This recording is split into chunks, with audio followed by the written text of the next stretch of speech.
નમસ્કાર ખેડૂત ભાઈઓ, સ્વાગત છે તમારું ફ્રેન્ડ ઓફ ખેડૂત નામની યુટ્યુબ ચેનલમાં.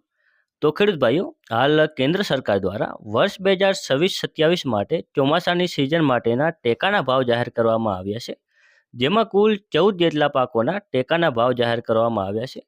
સરકારનું કહેવું છે કે આ ટેકાના ભાવ દ્વારા ખેડૂતોને ખેતીમાં લાગતા કુલ ખર્ચ કરતાં 50%થી વધુનો નફો પ્રાપ્ત થાય. તો ચાલો તે જોઈએ કે આ વર્ષની ચોમાસાની સિઝન માટેના કેવા ટેકાના ભાવ જાહેર કરવામાં આવ્યા છે. તો ખેડૂત ભાઈઓ, આપણે સૌથી પહેલાં કપાસની વાત કરીએ તો સરકાર દ્વારા ગઈ સિઝને કપાસના ભાવમાં 1622 રૂપિયા ટેકાના ભાવ કરવામાં આવ્યા હતા, જે આ વર્ષે વધીને 1733 રૂપિયા કરવામાં આવ્યા છે પ્રતિ મણ દીઠ, એટલે કે કુલ 100 રૂપિયા જેટલો વધારો કરવામાં આવ્યો છે. અને પછી હવે આપણે જોઈએ તુવેરની વાત કરીએ તો ગઈ સિઝને તુવેરના ટેકાના ભાવ 1600 રૂપિયા કરવામાં આવ્યા હતા, અને જે આ સિઝને વધીને 1690 રૂપિયા કરવામાં આવ્યા છે, એટલે કે તુવેરમાં કુલ 90 રૂપિયા જેટલો વધારો કરવામાં આવ્યો છે. પછી હવે આપણે મગફળીની વાત કરીએ તો જે ગઈ સિઝને સરકારશ્રી દ્વારા 1453 રૂપિયા ટેકાના ભાવ કરવામાં આવ્યો હતો, અને જે આ સિઝને 2026-27માં 1503 રૂપિયા કરવામાં આવ્યો છે, એટલે કે કુલ 50 રૂપિયા જેટલો મગફળીના ટેકાના ભાવમાં વધારો કરવામાં આવ્યો છે. હવે મગની વાત કરીએ તો ખેડૂત ભાઈઓ, મગ જે ગઈ સિઝને 1753 રૂપિયા ટેકાનો ભાવ હતો, જે આ વર્ષે જેમાં 1756 રૂપિયા કરવામાં આવ્યા છે, એટલે કે મગમાં કુલ 3 રૂપિયાનો વધારો કરવામાં આવ્યો છે. તો ખબર નહીં સરકારે એવું શું જોયું હશે મગમાં કે જેમાં 3 રૂપિયાનો વધારો કરીને ખેડૂતોને શું લાભ દેવા માંગતા હશે. તો ચાલો એ અલગ વાત છે. હવે આપણે બીજી વાત કરીએ તો આગળની વાત કરીએ અડદની, તો જેમાં ગઈ સિઝને અડદના ટેકાના ભાવ હતા 1560 રૂપિયા, જે આ વર્ષે 1640 રૂપિયા કરવામાં આવ્યા છે, એટલે કે અડદમાં કુલ 80 રૂપિયા જેટલો વધારો કરવામાં આવ્યો છે. હવે પછી આગળ તલની વાત કરીએ તો ખેડૂત ભાઈઓ, ગઈ સિઝને તલમાં 1969 રૂપિયા હતા, જે આ વર્ષે ટેકાના ભાવમાં વધારો કરીને 2069 રૂપિયા કરવામાં આવ્યા છે, એટલે કે તલમાં 100 રૂપિયા જેટલો વધારો કરવામાં આવ્યો છે કપાસની જેમ. અને હવે આગળ વાત કરીએ સોયાબીનની, તો ખેડૂત ભાઈઓ ગઈ સિઝને સોયાબીનમાં 1065 રૂપિયા ટેકાનો બજાર ભાવ હતો, જે આ વર્ષે 1141 રૂપિયા ટેકાનો ભાવ કરવામાં આવ્યો છે, એટલે કે સોયાબીનમાં કુલ 70 રૂપિયા જેટલો વધારો કરવામાં આવ્યો છે.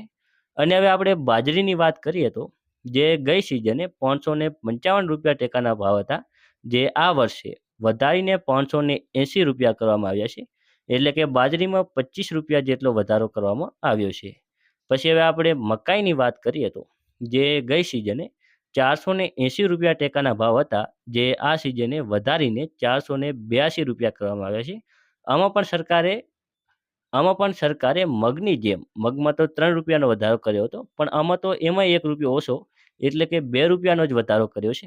ખબર નહીં 2 રૂપિયાનો વધારો કરીને ખેડૂતોને શું લાભ દેવા માંગતા હશે. તો ચાલો આપણે બીજી આગળની વાત કરીએ તો સૂર્યમુખીની, તો ખેડૂત ભાઈઓ, સૂર્યમુખીમાં ગયા વર્ષે સરકારે 1545 રૂપિયા ટેકાનો ભાવ હતો, જે આ વર્ષે વધારીને 1668 રૂપિયા કર્યો છે, એટલે કે સૂર્યમુખીમાં 124 રૂપિયા જેટલો વધારો કરવામાં આવ્યો છે.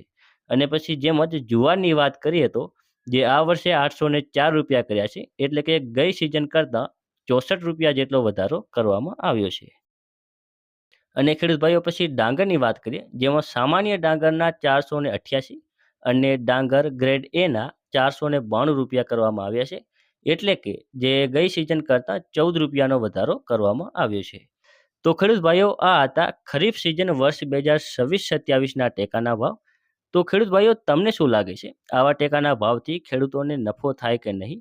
કારણ કે એક બાજુ ખેતીનો ખર્ચ વધતો જાય છે, જેમાં ખાતરના ભાવમાં સતત વધારો આપણને જોવા મળી રહ્યો છે, અને બિયારણ તથા અન્ય ખર્ચને જોડતા ખેતીમાં ખૂબ જ મોટો ખર્ચ થાય છે, અને તેની સામે ખેડૂતોને તેના પાકના પૂરતા ભાવ નથી મળતા હોતા, જેથી તેમને ઘરનો ખર્ચ કે પછી બીજો કોઈ ખર્ચ ઉપાડવો પણ મોંઘું પડતું હોય છે, અને જેમાં જો કોઈ કુદરતી આફતી આવી જાય તો તેમનો પાકમાં પણ ઘણું નુકસાન થતું હોય છે. તો ખેડૂત ભાઈઓ, તમારો શું અભિપ્રાય છે તમે કોમેન્ટમાં જરૂર જણાવજો. અને જો તમે વિડીયોમાં પહેલી વાર આવ્યા હોય તો વિડીયોને એક લાઇક કરી ચેનલ સબસ્ક્રાઇબ કરીને ઘંટીનો ઓલ પર સિલેક્ટ કરી નાખો, જેથી આવા જ ખેડૂત ભાઈઓને લગતી કોઈ પણ ઉપયોગી માહિતી અને સરકારી યોજનાઓની માહિતીના વિડીયો આપણે આ યુટ્યુબ ચેનલ ઉપર મૂકીએ છીએ, જેથી જેની નોટિફિકેશન સૌથી પહેલાં તમારા સુધી પહોંચી રહે. ધન્યવાદ.